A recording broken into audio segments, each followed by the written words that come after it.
Following back-to-back defeats in the Premier League, it seems clear to me that Chelsea are having a pretty poor start to the season, and today I wanted to take a look at Enzo Maresca's record at the Stamford Bridge club, get to the bottom of whether this poor start is down to the manager himself or whether something else is to blame at the club. As we can see, since he joined them, the Stamford Bridge club have been the fourth best club in the Premier League, which is no easy achievement. And when we take a look at Maresca's record in the league, we can see that his points per game average is better than his predecessors, Mauricio, Pochettino and Graham Potter. However, as we can also see, Maresca is still some way behind Thomas Tuchel and Maurizio Sarri, and his average is actually 18% less than what Antonio Conte was achieving at the club in each and every Premier League game. So in a very real sense, Maresca is undoubtedly doing better than Pochettino and Potter, but is still some way off the likes of Tuchel, Sarri and considerably behind someone like Antonio Conte at the club. But while fans in this moment in time can certainly point to issues with his tactics,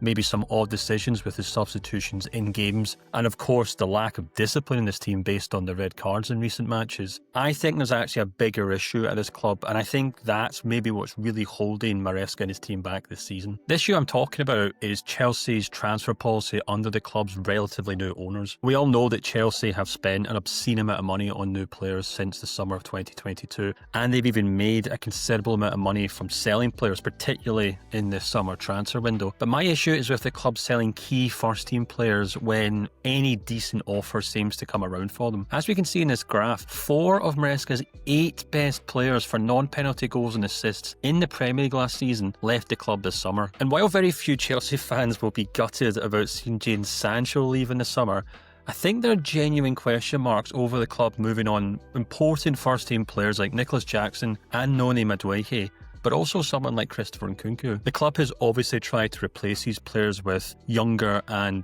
potentially better players, but I would seriously question whether Maresca's team has actually gotten better this time around by replacing Jackson, Madueke and Nkunku with players like Liam Delap, Garnacho and Jamie Gittins. Even if we take a look at the club's biggest sales under Todd Boehly & Co, we can see that many of the players the club have sold since 2022 would probably still make it into Maresca's best 11 this season. Now, I'm obviously not questioning Chelsea's decision to identify, scout and sign exciting young players. Every top club in Europe does that. But I think there's a serious question that the club have to answer in the coming years. Are they signing these players to allow Maresca to build a new team and for him to develop them into top talents? Or will the likes of Garnacho, Delap and Gittins also be sold down the line when good offers come in for them? I guess what I'm trying to say here is that in the past, when Chelsea were at their peak under Abramovich, they would sell academy players to bring in established first team players. But it feels this new ownership group have actually flipped that on its head, and they're now selling established first team players to bring in